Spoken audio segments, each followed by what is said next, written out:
ታህሳስ 13 2018 ዓመተ ምህረት ተናስተልኝ እንደምን አመሻችሁ። የኢትዮጵያ ቴሌቪዥን ነው። ኢቲቪ 57 ጀምሯል። በ3 ክፍል እስከ ምሽቱ 3 ሰዓት ድረስ ወደ እናንተ ይደርሳል። የመጀመሪያ ክፍል ላይ ነው የምንገኘው። ዋና ዋና ጉዳዮችን ላስታውቃችሁ።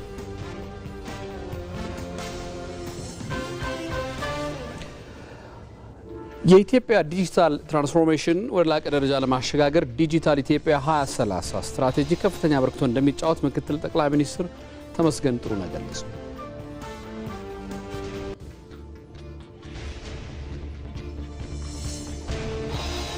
የመደመር መንግስት አገላይ ፖለቲካዊና ኢኮኖሚያዊ ስርዓቶችን በአዲስ የለውጥ ፍልስፍና በመተካት ሀገራዊ አንድነትና ብልጽግናን ለማረጋገጥ እየተሰራ ነው።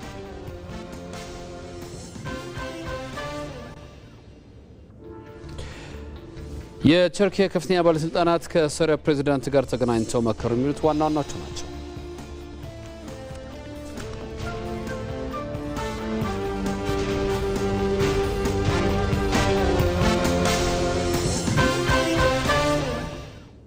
ከዜናዎቹ ጋር አንተነህ ደግፌ ነኝ። አብራችሁን ቆዩ።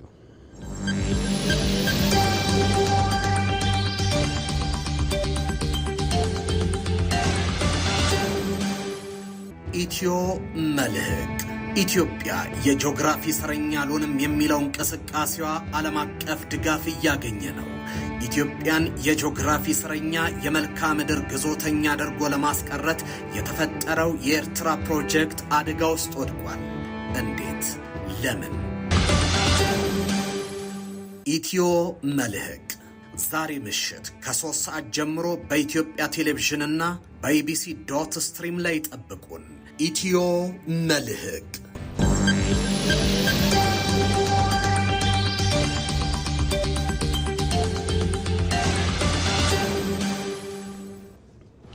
የዲጂታል ሉዓላዊነቷ የተጠበቀ ኢትዮጵያን ለመፍጠር እንደሚሰራ የኢትዮጵያ አርቲፊሻል ኢንስቲትዩት ዋና ዳይሬክተር ዶክተር ወርቁ ጋቻና ተናገሩ። የኢትዮጵያ ዲጂታል 2030 ግብን እውን ለማድረግ በሚደረገው እንቅስቃሴ ውስጥ የሰው ሰራሽ አስተውሎት ትልቅ ሚና እንደሚኖረውም ገልጸዋል። ወንደሰን አፈወርቅ ተጨማሪ አለው።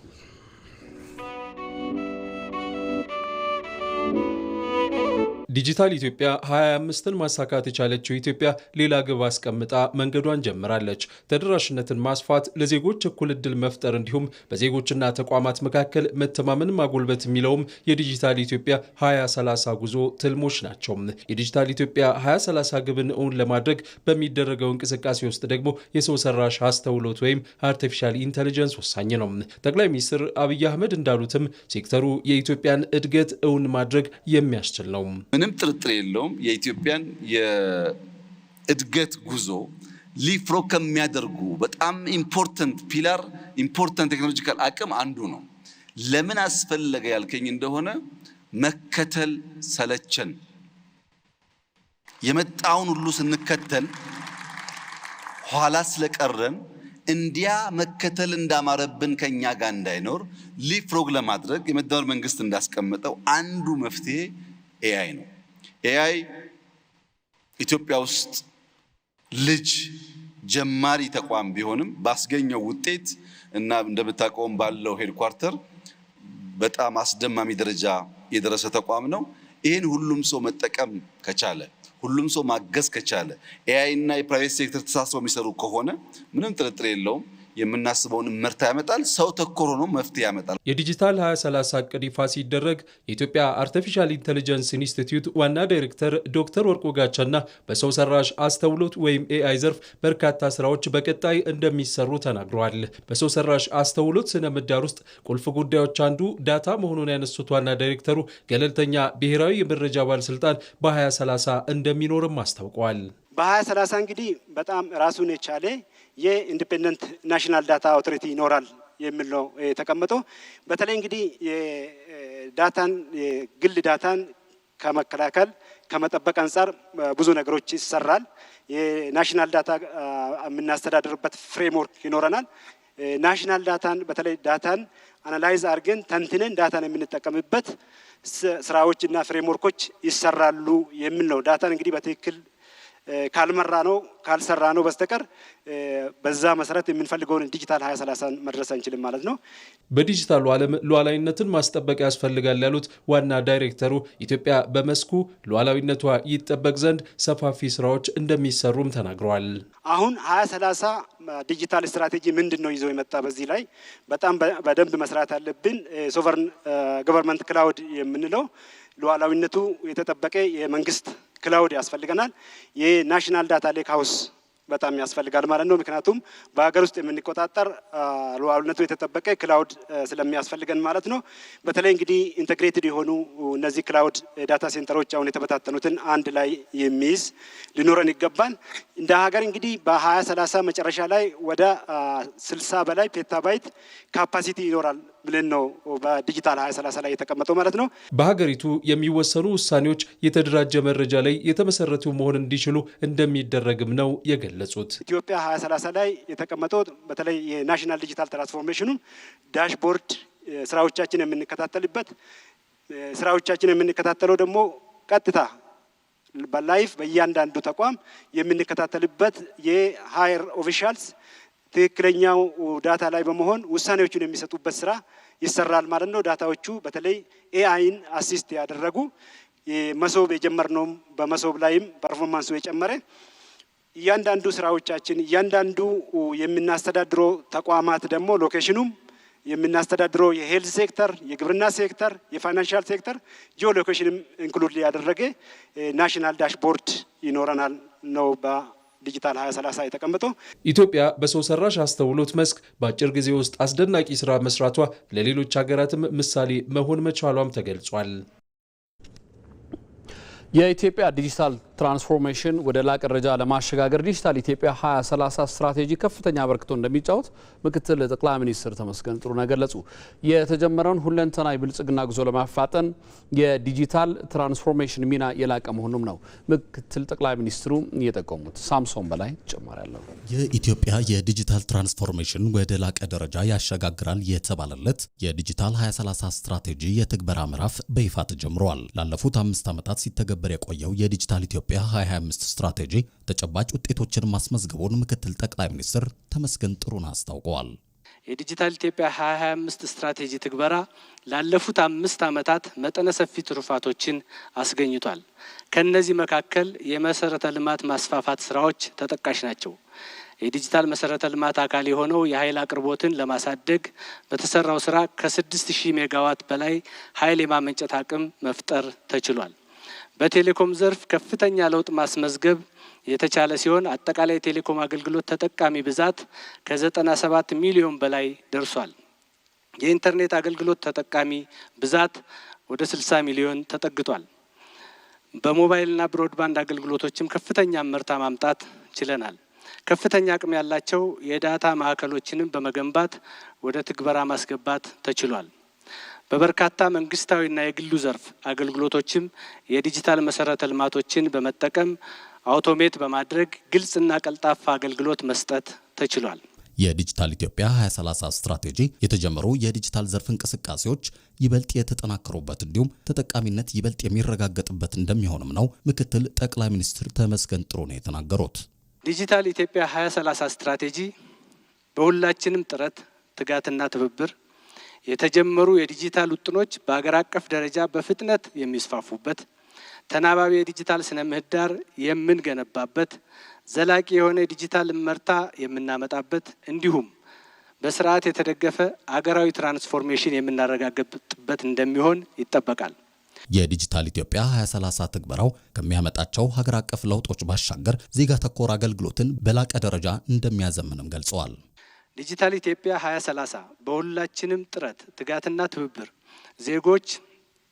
ዜጎችን ማዕከል ያደረገ መንግስታዊ ስርዓት በእጅጉ የሚጎለብትበት፣ ሁሉን አቀፍ አካታች የዲጂታል አገልግሎቶች የሚቀርቡበት፣ ሉዓላዊና ደህንነታቸው የተጠበቀ የዲጂታል ስርዓቶች የሚበራከቱበት፣ የውስጥ ፈጠራን የሚበረታታበት፣ በድምሩ የሀገራችንን የኢኮኖሚ እድገትና ትራንስፎርሜሽን በማሳለጥ ወደምንመኘው ሁለንተናዊ ብልጽግና የምናደርገው ጉዞ በእጅጉ የምናፋጥንበት አውድ ይሆናል። ይህንን ለማሳካትም ከተለመደው አካሄድ ወጥተን በፈጠራና በፍጥነት የታጀበ የዲጂታል ጉዞ ማድረግ እንደሚጠይቅም ምክትል ጠቅላይ ሚኒስትር ተመስገን ጥሩነህ አስታውቀዋል። ዓለም ወደ ዲጂታል በምታደርገው ሽግግር ከዘርፉ ተጠቃሚ ለመሆን የሳይበር ደህንነት ማረጋገጥ ቀዳሚ ጉዳይ ነው። የሳይበር ደህንነት ዛሬ ላይ የብሔራዊ ጥቅም መሰረትና የኢኮኖሚ እድገት ዋነኛ መሳሪያ ነው። ኢትዮጵያ የዲጂታል 25 ስትራቴጂን በማጠናቀቅ ዲጂታል 2030ን ይፋ አድርጋለች። ይህም አገልግሎትን በዲጂታል መንገድ ማከናወንና የሳይበር ደህንነትን ማረጋገጥ ተቀዳሚ ግብ ነው። መስከረም ቸርነት በዚህ ጉዳይ ላይ ያጠናቀረችው ዘገባ አለ። አሁን ባለንበት ዘመን ሀገራት ሉዓላዊነታቸውን በተካለለ ድንበር ብቻ ጠብቀው ሊያቆዩ አይችሉም። በኮድ መስመሮች፣ በተዘረጉ ኔትወርኮች፣ በአጠቃላይ በዲጂታል መንገድ ዓለም አንድ ሆናለች። የሳይበር ደህንነት ዛሬ የብሔራዊ ፍላጎት መሰረትና ለኢኮኖሚ እድገት እንደ ነዳጅ ሆኖም ያገለግላል። በዚህ ሁሉ ውስጥ የሳይበር ሉዓላዊነትን ማስጠበቅና ብሔራዊ ጥቅምን ምንና ምን ናቸው? ኢትዮጵያ በዚህ ላይ የገነባችውን አቅም ምን ይመስላል? እንመልከተው።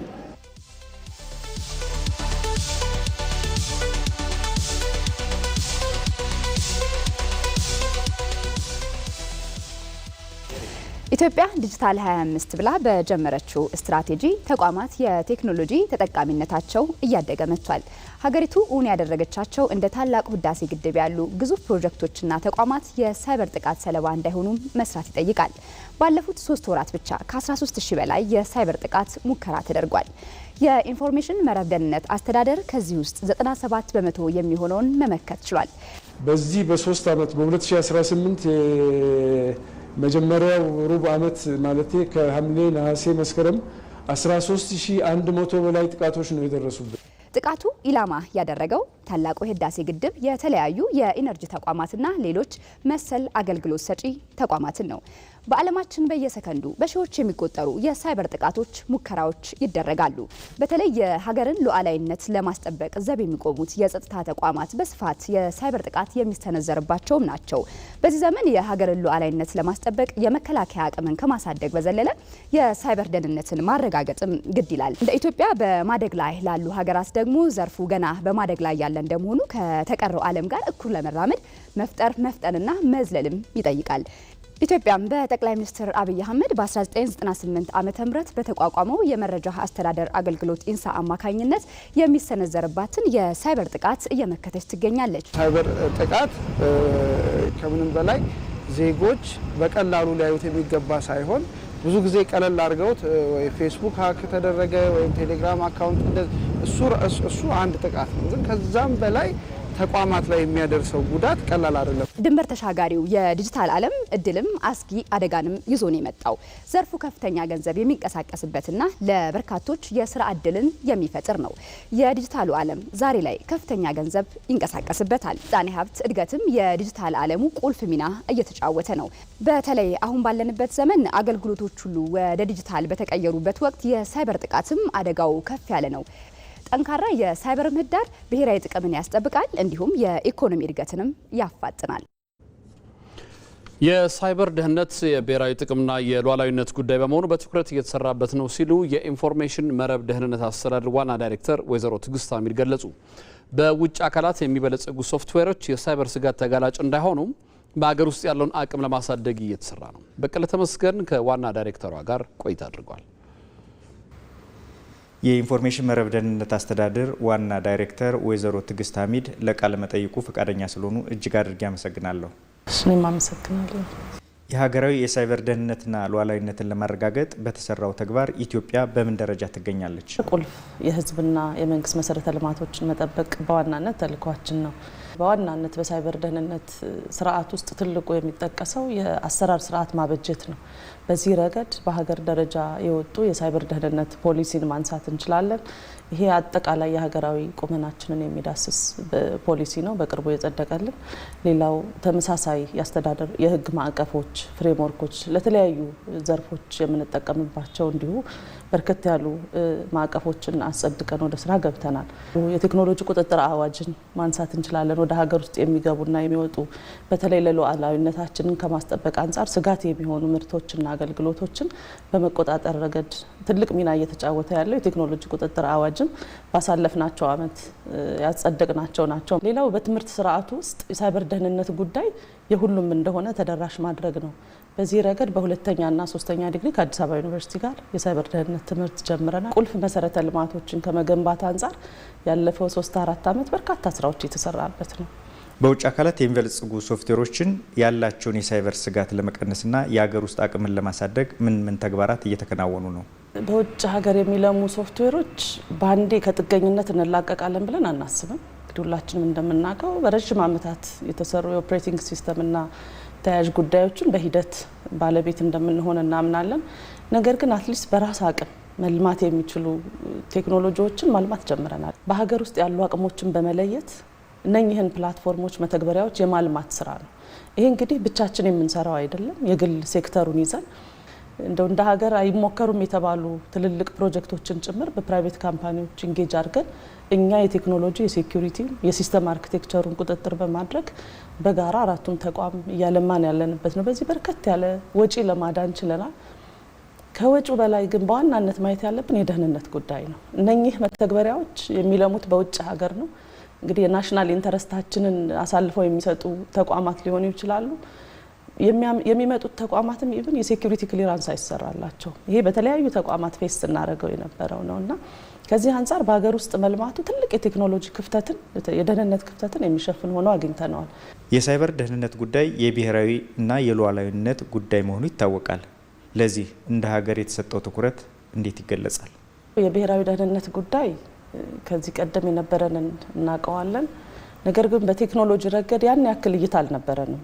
እንግዲህ የኢንፎርሜሽን መረብ ደህንነት አስተዳደር የዛሬ 19 ዓመት በአፍሪካ ቀዳሚ የሆነውን የሳይበር ደህንነት ተቋም የመሰረተች ሀገር ነች። ይሄ በጣም ሁሌ የምናነሳው የምንኮራበት ጉዳይ ነው። ሀገራት ስለ ሳይበር ደህንነት ማውራት ባልጀመሩበት ጊዜ እኛ እንደ ሀገር ተቋም አቋቁመን ግዙፍ ተቋም አቋቁመን ስራ ጀምረናል። ይሄ ትልቅ ትርጉም ያለው አድርጌ ወስደዋለሁ። በዋናነት ግን ብሔራዊ ደህንነትን በማስጠበቅ ረገድ ውስጥ ትልቁና ዋነኛው በቴክኖሎጂ ባለቤት መሆን ነው። ይህን የምልበት አብዛኛው የኛ ዘርፍ ቱሎች ወይም ተግበሪያዎች፣ መሳሪያዎች በብዛት ክልከላ ያለባቸው ናቸው። ስለዚህ ያን ተቋም አምጥተህ ሉዓላዊነትን አስጠበቅኩ ማለት አንችልም። በሂደትም በሪቨርስ ኢንጂነሪንግም ከስር መሰረቱም መጀመር ካለብን እንደዛ እያደረግን በተለይ በሪሰርችና ዴቨሎፕመንት የተደገፈ የቴክኖሎጂ ባለቤትነት ላይ በጣም በርከት ያሉ ስራዎች ሰርተናል። በፕሮቶታይፕ ደረጃ የነበሩት አሁን ወደ ስራ ገብተው አገልግሎት መስጠት ጀምረዋል። ያለ ሳይበር ደህንነት የሀገር ሉዓላዊነትን ማረጋገጥ በተለይ ዲጂታይዜሽን በብዛት እየሰራን ባለንበት በዚህ ዘርፍ አስቸጋሪ ስለሚያደርገው እሱ ላይ በፋውንዴሽንነት ይዘን እየሰራን ነው። የኢንፎርሜሽን መረብ ደህንነት አስተዳደር ዋና ዳይሬክተር ወይዘሮ ትዕግስት ሐሚድ ለሰጡን ቃለ መጠይቅ እጅግ አብዝቼ አመሰግናለሁ። እኔም አመሰግናለሁ። በተሰጠን ስልጠና በገባነው ቃል ኪዳን መሰረት ሀገራዊ ግዴታችን ለመወጣት ተዘጋጅተናል ሲሉ ተመራቂ ልዩ የኮማንዶ አባላት ተናገሩ። የኮማንዶ አባላቱን አሸናፊ እንዳለ አነጋግሯል። እንደሚከተል ይቀርባል። ከልጅነቴ ከድሮ ጀምሮ በጣም ፖሊስነትን ወደዋለሁና በጣም የሚኮራበት ስራዬ ነው እና ትምህርቴን እየተማርኩኝ በቃ ለፖሊስነት የሚያበቃኝ ደረጃ ላይ ስደርስ ወደ ፖሊስ ተቋም ተመዘገብኩና ወደዚህ ገባሁኝ።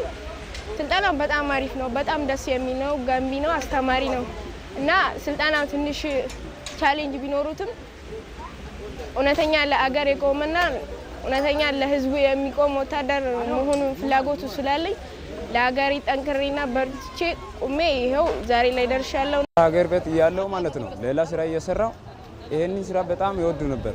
ከዛ እየወደድኩ ከዛ በቤተሰቦቹ እንዲመጡ አልፈልጉም ነበር። ከዛ ተደብቄ በራሴ ፍላጎት መጣ። በጣም ለመምጣት ጉጉት ነበር። ከዛ በፍላጎት መጣ።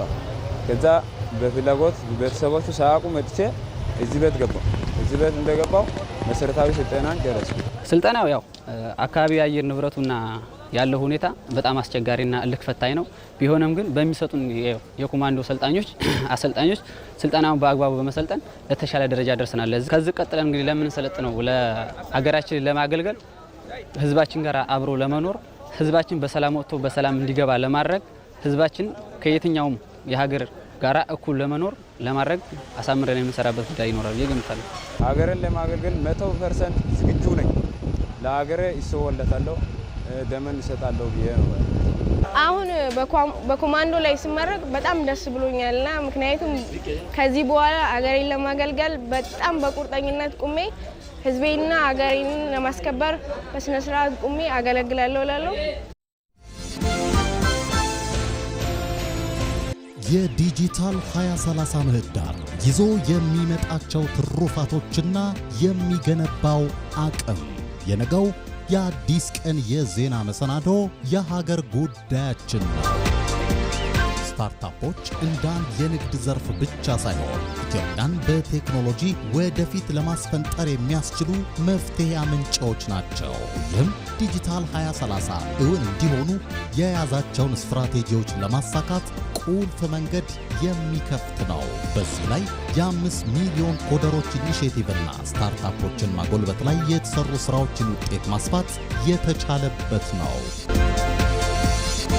ኢቲቪ በነገው የአዲስ ቀን መሰናዶው ስትራቴጂው የሥራ ክህሎት ምህዳርን ከማጎልበት አንጻር ዲጂታል 2030 ምን ይዞ ይመጣል የሚለውን የሀገር ጉዳይ አድርጎ ያነሳ ቆይታ ያደርጋል።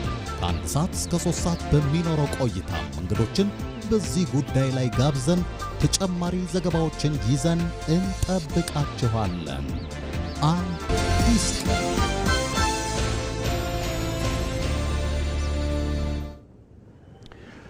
ኢትዮጵያ በታሪኳ ያሳለፈቻቸውን ፖለቲካዊ ስብራቶችና መዋቅራዊ ችግሮች መቅረፍ አሳታፊና ፍትሃዊ ስርዓትን ለመገንባት የሚያስችል አዲስ ሀገር በቀል የፖለቲካና ኢኮኖሚ ፍልስፍና ተግባራዊ እያደረገች ትገኛለች።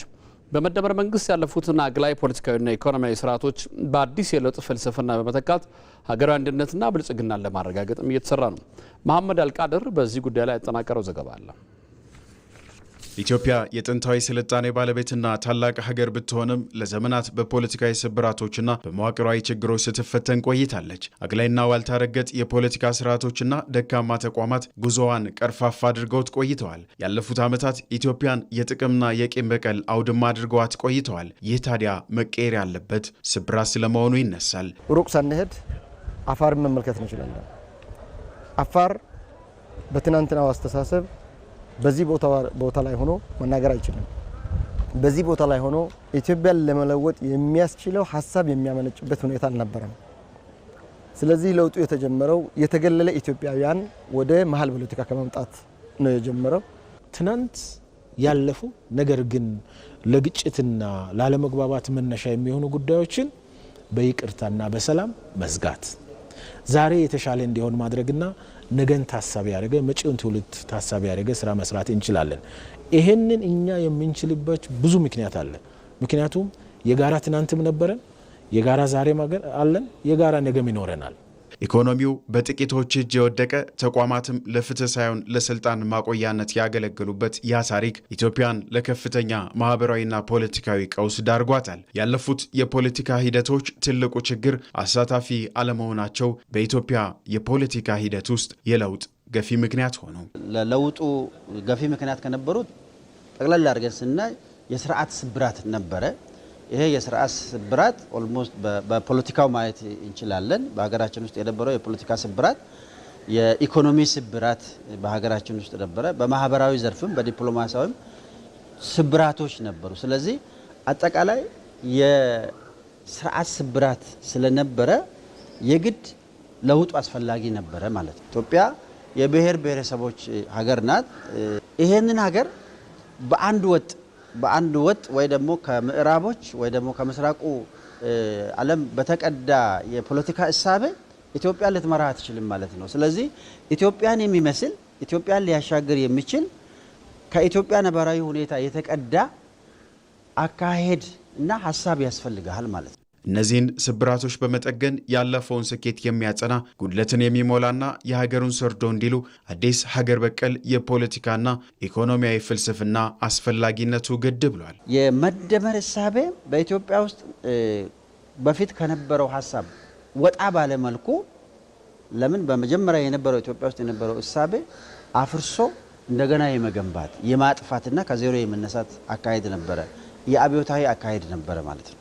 ስለዚህ አዲሱ አካሄድ በሪፎርም መንገድ ከባለፈው ጥሩ ነገሮችን የመውሰድና የተበላሸውን የማስተካከልና ለቀጣይ ትውልድ የመስራት እሳቤን ይዞ መጣ ማለት ነው። መደመር አንዱን ቤተኛ አንዱን ደግሞ የውጪ አድርጎ ይመለከት የነበረው ኢህአዴግም ከዛ በፊትም የነበሩት የአግላይ አካሄድ አዲስ የመጣው ምንድነው? ሁሉም ኢትዮጵያዊ ነው። ሁሉም ኢትዮጵያዊ በኢትዮጵያ ጉዳይ ያገባዋል በሚል የዳር ተመልካች የነበረውን የፖለቲካ አካሄድ ወደ መሃል የመጣና አንዱ በኢትዮጵያ ውስጥ የነበረውን የፖለቲካ ስብራት ለመጠገን ወይ ደግሞ ለመመለስ ነው ማለት ነው። ኢትዮጵያ ከነዚህ ስብራቶች እንድትድን ከቂም በቀል የጸዳና ሁሉም ዜጋ በእኩልነት የሚያሳትፍ አዲስ ምዕራፍን ጀምራለች። በውይይት የታጀበ ጉዞን በማድረግም ኢትዮጵያን የቀጠናው ተምሳሌት ማድረግ የሁሉም የቤት ስራ ሆኗል። አሰባሳቢ ትርክት ለጠንካራ ሀገረ መንግስት ግንባታ የማይተካ ሚና እንዳለው የዘርፉ ምሁራን ይገልጻሉ። ለጠንካራ ሀገረ መንግስት ግንባታ የጠንካራ ተቋማት መኖር ፋይዳው የጎላ መሆኑም ተገልጿል። ሜሮን ምትኩ በዚህ ጉዳይ ላይ ያጠናቀረችው ዘገባ አለ። ኢትዮጵያ በዓለም ላይ ካሉ ጠንካራ ጅምር ከነበራቸው የሀገረ መንግስት ግንባታ ባለቤቶች በቀዳሚነት ትጠቀሳለች። የሁሉም ጉዳዮች ማጠንጠኛም የሀገረ መንግስት ግንባታ ነው። ለጠንካራ ሀገረ መንግስት ግንባታ ትልቁንና ቁልፉን የሆነውን ሚና የሚጫወተው ደግሞ አሰባሳቢ ትርክት በመሆኑ ነጣጣይ ትርክቶችን ወደ ጎን በመተው ለጋራ ሀገራዊ ትልሞች መስራት ይገባል ሲሉ ከኢቲቪ የዳጉ ዝግጅት ጋር ቆይታ ያደረጉ የዘርፉ ባለሙያዎች ተናግረዋል። የብሔር ማንነት የሃይማኖት ማንነት በተከበረባት ኢትዮጵያ ውስጥ ኢትዮጵያዊ ማንነትን ደግሞ ተቀብሎ አጽንቶ ደግሞ መቀጠል ያስፈልጋል። አሰባሳቢ ማንነት ስለሆነ የብሔር ማንነት እንዳለ ሁላ የሃይማኖት ማንነት እንዳለን ሁላ አይደንቲቲ የሚባለው ነገር ጾታዊ አይደንቲቲ አለ። ወንድ ሴት የምንለው ለምሳሌ ኢኮኖሚክ አይደንቲቲ አለ። ለምሳሌ የብሔር አይደንቲቲ አለ፣ የሃይማኖት አይደንቲቲ አለ። እነዚህም በሙሉ ደግሞ አቅፎ አሰባስቦ የሚይዝ ደግሞ አገራዊ አይደንቲቲ አገራዊ ማንነት አለ ማለት ነው።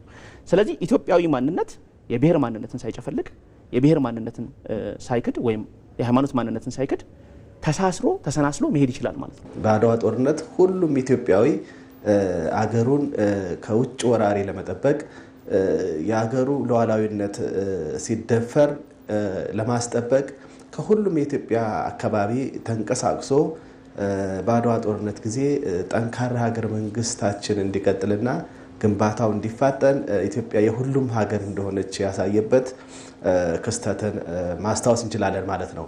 ታሪክ ከፍተኛ ሚና አለው ለሀገር መንግስት ግንባታ ማለት ነው። ይህም ከፍተኛ ሚና አንዱ ታሪክን እንዳሰባሳቢ ትርክት እንጠቀማለን ማለት ነው። ለጠንካራ ሀገረ መንግስት ግንባታ እውን መሆን ሰላም አስፈላጊ በመሆኑ ጠንካራ የጸጥታ ተቋማትን መገንባትና ዜጎች ላይ መስራት እንደሚገባም ባለሙያዎቹ ያነሳሉ። አፋር ላይ አጼ ዮሐንስ ብዙ ነገሮችን ፈጽሟል። ግን አጼ ዮሐንስ የፈጸማቸውን ነገሮች ዛሬ የአጼ ዮሐንስ ወይም ዘሮች ነን የሚባሉት ሰዎች ላይ መጥፎ ነገር እንፈጽማለን የሚል አፋር ላይ ለምን እንደ ታሪክ ቁጭ ብለው ያወሩሃል። አጼ ዮሐንስ ይሄን ነገር አድርገዋል ብለው ያወሩሃል። ከዛ ውጭ ግን አሁን ጥላቻ የሚፈጥር ነው ብለው አይታሰብም። እንደዛ ነው መሆን ያለበት። ምክንያቱም ታሪክ አልፏል። አሁን እኛ ታሪክ የምንሰራበት በተለይ ብልጽግና ያለ ያለው ምንድነው? ወደፊት ኢትዮጵያ ምን መምሰል አለባት? ሁሉንም ብሔር ብሔረሰቦች ያቀፈች፣ ቋንቋዎችን ያከበረች፣ ባህሎችን ያከበረች እንዲሁም ደግሞ በጋራ የጋራ ማንነትን የገነባች ኢትዮጵያ መገንባት አለብን ነው። እንደ ሀገረ መንግስት ጠንካራ እንዲሆን ከተፈለገ የዘረጋናቸው ተቋማት ወይም ሩል ኦፍ ሎው ኦር ኢንስቲቱሽናላይዝ ያደረግናቸው አሰራሮች ለሁሉም እኩል መስራት አለባቸው። አንዳንዴ የሚነሱ ነገሮች አሉ። የአፈጻጸም ችግር አይነት ተደርጎ ቀለል ተደርጎ የሚታለፉ ጉዳዮች አሉ። ለምሳሌ አንድ ኢትዮጵያዊ በቋንቋው ምክንያት ተመሳሳይ ጥያቄ ይዞ መጥቶ አንደኛው በቋንቋው ምክንያት አግኝቶ ሌላው በቋንቋው ምክንያት ሳያገኝ ከተመለሰ እዚህ ሀገር ህግ ለኢትዮጵያውያን እኩል እየሰራ አይደለም። ይሄን እያንዳንዱ ክልል በየራሱ አካባቢ መፈተሽ መቻል አለበት። ለሀገረ መንግስት ግንባታ እንደ ቀላል የሚታይ ስላይደለ ምሁራኑ በመደመር መንግስት መጽሐፍ ላይ እንደተጠቀሰው ጠንካራ ተቋማትን ማጽናት ለነገ የማይባል የቤት ስራ መሆኑን አጽንኦት ሰጥተውበታል። በሰላም እሴት ግንባታ ላይ የወጣቶች ሚና የላቀ በመሆኑ ከተማ አስተዳደሩ ትኩረት አድርጎ እየሰራ ነው ሲሉ የአዲስ አበባ ከተማ የወጣቶችና ስፖርት ቢሮ ኃላፊ በላይ ደጀን ተናገሩ። በሰላም ግንባታ የወጣቶች ሚና ላይ ትኩረት ያደረገ መድረክም ተካሂዷል። አባዲ ወይናይ ተጨማሪ አለው። የአዲስ አበባ ከተማ ወጣቶች ከሀረሪ ክልልና ከሸገር ከተማ ወጣቶች ጋር በሰላም እሴት ግንባታ የወጣቶች ሚና ላይ ያተኮረ የውይይት መድረክ በአዲስ አበባ አካሂደዋል። በመድረኩ በሀገሪቱ በሰላም እሴት ግንባታ የወጣቶች ተሳትፎና ሚና የላቀ መሆኑን የተገለጸው መድረኩ መዘጋጀቱም ወጣቶች በሰላም ዙሪያ በአንድነት ለመስራትና ልምድ ለመለዋወጥ እንደሚያግዝ ተሳታፊ ወጣቶች ገልጸዋል። ኢትዮጵያ ለማለት እኔ ሳይሆን እኛ ነን። እኛ የምንሆነው ደግሞ ሁላችንም በአንድነት ሰላም ስንሆን ነው። ስለዚህ እንደ ሀገር እንደ ኢትዮጵያ ደግሞ ሁሉም ክልሎች በአንድነት አንድ ሆኖ ወደፊት ሲሄዱ ነው ብዬ አምናለሁ። ለሁሉም ለልማትም ለኤቭሪቲንግ መጀመሪያ ሰላም አስፈላጊ ነው። እኛ ደግሞ እንደ ሀረሪ ክልል እኛ ሰላም ሰባኪዎች ብቻ አይደለም፣ እኛ ሰላምን ነዋሪዎች ነን። እንደ ሰላም ነዋሪዎች መሆናችን መጠን ደግሞ ሰላማችን እኛ ጋር ያለውን ሰላማችን ከሌሎች ድቦቻችን ከሌሎች ሀገሮች ላሉት ሰላማችንን ማካፈል ግዴታችንም ስለሆነ አሁን ይሄ ፕሮግራም ለኛ እንዳም ጥሩ ምናስተምርበት መድረክ ነው ብዬ ነው የማስበው። ከሀረር መምጣቱና ከሸገር ሲቲ መምጣቱ አንድ ላይ መወያየቱ በጣም ትልቅ ነገር ነው ብዬ አስባለሁ። ለምን መሰለ ከኛ ተሞክሮ ወደ እነሱ ወስዶ እነሱም እንደዛ በሰላም ስቴት ለዙሪያ ይወያያሉ። ከዛው ደግሞ እኛም እንደዚሁ ከነሱ እንወስዳለን ማለት ነው። ስለዚህ በጣም ጥሩ ነገር ነው። የአዲስ አበባ ወጣቶችና ስፖርት ቢሮ ኃላፊ በላይ ደጀን የወጣቶችን ዘርፈ ብዙ ተጠቃሚነት ለማረጋገጥ ሰላም ወሳኝ መሆኑን የገለጹት ወጣቶች በሰላም እሴት ግንባታ ያላቸውን ተሳትፎ ለማጠናከር መድረኩ ፋይዳው የላቀ ነው ሲሉም በላይ ደጀን ገልጸዋል። ወጣቶች እንግዲህ የወደፊት ሀገር ተረካቢ ትውልድ ናቸው። ሀገሪቷንም ባለቤትም ናቸው። የወደፊት ሀገር ተረካቢም ናቸው። ስለሆነም እነዚህ ወጣቶች የሀገራቸውን እሴት ጠንቅቀው እንዲያውቁ የግጭት አፈታታችን በባህላዊ በሆነ መንገድ አስቀድሞ መፈታት እንዳለበት፣ እርቅ ላይ አብሮነት ላይ ትኩረት ተሰጥቶ መሰራት እንዳለበት፣ ለዚህ ደግሞ ትልቁን ሚና መጫወት ያለበት ወጣቱ እንደሆነ የአሁኑ ወጣት ደግሞ በተለይ በርካታ ምቹ ሁኔታዎች ተፈጥረውለታል በለውጡ። በቀጣይም ከተለያዩ የሀገሪቱ አካባቢ ወጣቶች ጋር በሰላም እሴት ግንባታ ዙሪያ መሰል መድረክ እንደሚካሄድ በላይ ደጀን ተናግረዋል። በሁሉም መስክ ላለው አጠቃላይ ከተማችን አዲስ አበባ ትልቅ ስራ እየሰራች ነው ያለችው። ከሁሉም ክልሎች ጋር ደግሞ በግንጅት በርካታ ስራዎች እየተሰሩ ነው ያሉት። ቀጣይም ደግሞ ከተማችን አዲስ አበባ የሁሉም ብሔር ብሔረሰቦችና ህዝቦች መገኛ የሁሉም ኢትዮጵያውያን ከተማና መስታወት ስለሆነች በዚህ ደረጃ ከተማችን ውስጥ የመጡትን ወጣቶች ላይ ደግሞ ሳናሰልስ በኮሚትመንት እንሰራለን። በሰላም እሴት ግንባታ ሁሉም የማህበረሰብ ክፍል ድርሻውን አጠናክሮ ሊወጣ እንደሚገባ ተጠቅሰዋል። ዛሬን ጨምሮ በቀጣይ ቀናት ምን አይነት የአየር ሁኔታ እንደሚኖር ኃይሉ ነገሰ ይነግረናል። ሌና ኃይሉ እንዴት አመሻ? አንተነህ መስገን ቀጥል መረጃዎች። አመሰግናለሁ አንተነህ። በዛሬው ዕለት በደቡብ፣ በሰሜን ምስራቅ፣ በምስራቅ፣ በመካከለኛው፣ በደቡብ ምዕራብና በምዕራብ የሀገራችን አካባቢዎች የዳመና ሽፋን ነበራቸው። ከዚሁም ጋር ተያይዞ በመታራና በኮምቦልቻ ዝናብ ተመዝግቧል። በነገው ዕለት በጋ ሁለተኛ የዝናብ ወቅታቸው በሆኑት በደቡብ የሀገራችን አካባቢዎች እንዲሁም በሰሜን ምስራቅ፣ በምስራቅ፣ በመካከለኛው፣ በምዕራብና በደቡብ ምዕራብ የሀገራችን አካባቢዎች የዳመና ሽፋን ይኖራቸዋል። ከዚሁም ጋር ተያይዞ ጉጂና ምዕራብ ጉጂ፣ ምዕራብ አርሲ፣ ከደቡብ ኢትዮጵያ ክልል የወላይታ፣ ጋሞ፣ ጎፋ፣ ጌዲዮና ባስኬቶ ዞኖችና የሲዳማ ክልል ዞኖች በጥቂት ቦታዎቻቸው ላይ ከቀላል እስከ መካከለኛ መጠን ያለው ዝናብ ያገኛሉ። በተጨማሪም ከሚኖረው የዳመና ሽፋን በመነሳት ምዕራብና ምስራቅ ጎጃም፣ ደቡብ ጎንደር፣ ሰሜንና ደቡብ ወሎ፣ ሰሜን ሸዋ፣ አርሲ፣ ባሌ፣ ምዕራብና ምስራቅ ሐረርጌ፣ ጅማ፣ ኢሉባቦር፣ ቡኖ በደሌ፣ ሆሮ ጉድሩና ምስራቅ ወለጋ፣ ሰሜን ምዕራብና ደቡብ ምዕራብ ሸዋ፣ የደቡብ ምዕራብ ኢትዮጵያና የማዕከላዊ ኢትዮጵያ ክልል ዞኖች ከቀላል እስከ መካከለኛ መጠን ያለው ወቅቱን ያልጠበቀ ዝናብ ይኖራቸዋል።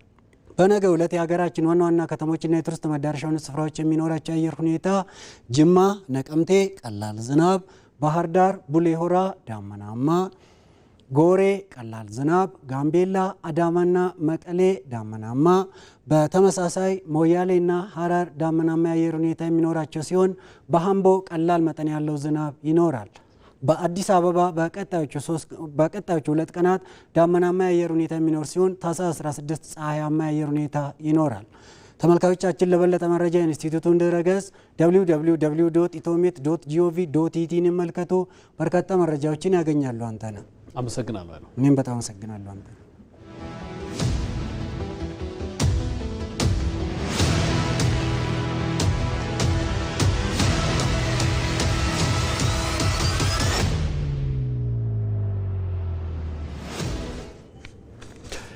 ኢትዮጵያ ያነሳችው የባህር በር ጥያቄ ፍትሐዊና በጋራ የመልማት ጉዳይ መሆኑን የዲላ ከተማ ነዋሪዎች ተናግረዋል።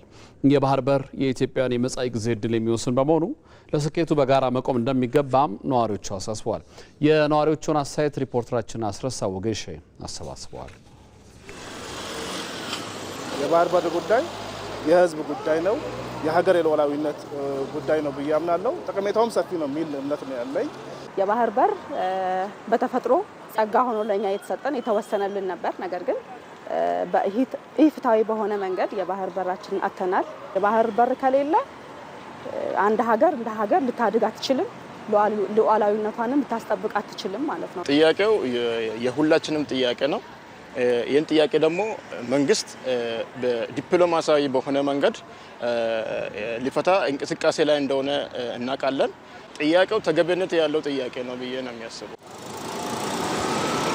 ይሄ የብሔራዊ ጥቅም አጀንዳም ስለሆነ አንድ የሚያረግም አጀንዳ ስለሆነ ሳንለያይ እርስ በርስ ሳንነጣጠል በእኩልነት በአንድ አይነት ስሜት ለሀገር ጥቅምና ብሔራዊ ስሜት መቆም መቻል አለብን የሚል ሀሳብ አለኝ። የኢትዮጵያን ሉዓላዊነትን የሚያረጋግጥ ጉዳይ ስለሆነ ለሀገር ግንባታ ሁላችንም በአንድነት መቆም ያስፈልገናል ብዬ አስባለሁ። ኢትዮጵያውያን በውስጥ ጉዳይ ልዩነት እንኳን ቢኖራቸው በሀገራዊ ጉዳዮች ላይ አንድ በመሆን የሚያክለን የለም ኢትዮጵያውያን። ለዚህም የአድዋ ታሪክ አንዱ ነው። ሌላኛው የህዳሴ ግድባችንም ሌላኛው አድዋችን ነው ማለት ነው። አሁን ሁሉም ኢትዮጵያዊ በጋራ መረባረብ አለበት ብዬ የሚያስበው የባህር በር ጉዳይ ነው። ቀጣዩ ትውልድ በዚህ ትውልድ የማይቆጭ የማይጸጸት እንዲሆን በጋራ ተረባርበን ማሳካት መቻል አለብን። የሀሳብ ልዩነት እንኳን ቢኖረንም በዚህ ለትውልድ የሚሆን ጉዳይ ስለሆነ ይሄ አጀንዳ በጋራ ይሄን ሀሳብ የመደገፍና መንግስት ከቦታ ለማድረስ የጀመረውን እንቅስቃሴ አጠናክሮ እንዲቀጥል የበኩላችን ሚና ልንወጣ ይገባል። የሶማሌ ክልል መሶብ የአንድ ማዕከል አገልግሎት መጀመር የተገልጋዮችን እርካታ ለማሳደግ የላቀ ሚና እንደሚኖረው ርዕሰ መስተዳድር ሙስጠፌ መሐመድ ተናገሩ።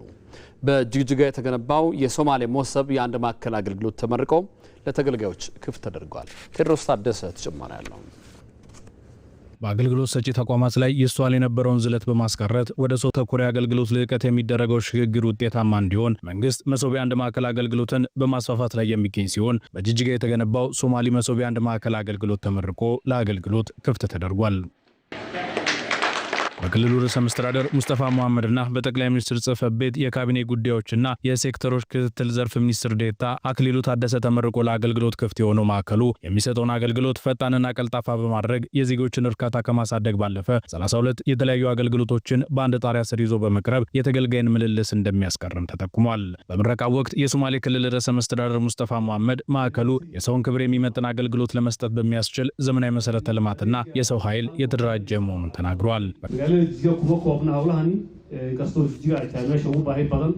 መሶብ የአንድ ማዕከል አገልግሎት ዜጎች የሚደርስባቸውን እንግልትና አላስፈላጊ ቢሮክራሲ የሚያስቀር ከመሆኑም በላይ በቴክኖሎጂ በመታገዝ በአንድ ቦታ በርካታ አገልግሎቶችን የሚያገኙበትን ዘመናዊ አሰራር መፍጠር የሚያስችል ነው።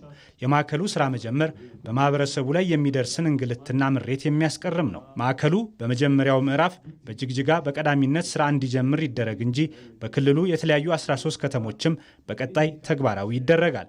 ባለጉዳዮች ወደ ተለያዩ ቢሮዎች የሚያደርጉትን ምልልስ፣ ረጅም የወረፋ ጥበቃና ከወረቀት ጋር ተዛማጅ የሆኑ ስራዎችን ለማስቀረት ቀልጣፋ አገልግሎት ለመስጠት ሁሉም ኃላፊነቱን በአግባቡ መወጣት ይጠበቅበታል። በጠቅላይ ሚኒስትር ጽሕፈት ቤት የካቢኔ ጉዳዮችና የሴክተሮች ክትትል ዘርፍ ሚኒስትር ዴኤታ አክሊሉ ታደሰ መሶብ የአንድ ማዕከል አገልግሎትን ጨምሮ በኢትዮጵያ እየተከናወኑ የሚገኙ ፋናወጊ ስራዎች የኢትዮጵያ የማንሰራራት ጉዞ ማሳያ ናቸው ብለዋል። በሀገራችን የተጀመሩ የሪፎርም ስራዎች ተጨባጭ ውጤት ማሳየት ጀምረዋል። ይህ የመሶብ ማዕከልም በመንግስት አገልግሎትና አስተዳደር ሪፎርም ለጀመርናቸው ስራዎች የስኬት ማሳያ ጅምር ተደርጎ የሚወሰድ ነው።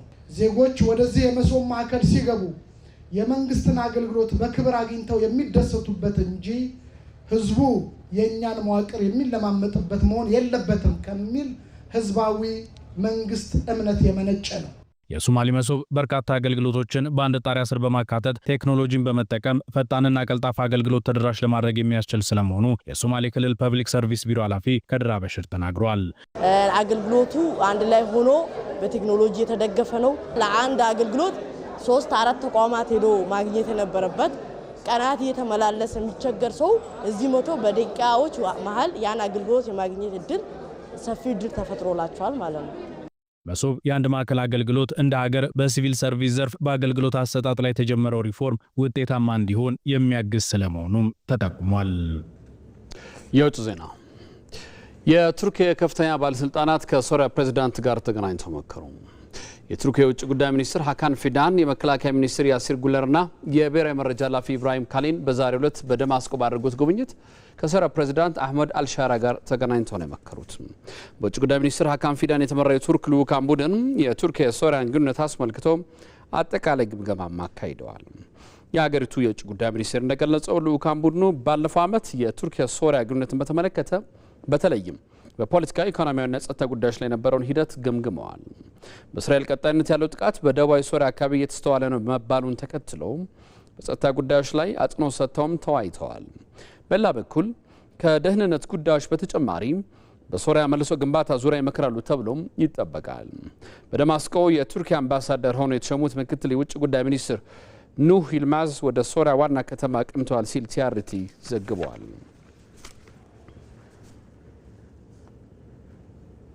ከኢትዮጵያ ቴሌቪዥን ኢቲቪ 57 የመጀመሪያ ክፍል እዚህ ላይ ያበቃል። ከጥቂት ደቂቃዎች በኋላ ስፖርትና የቢዝነስ ጉዳዮችን ይዘን እንመጣለን።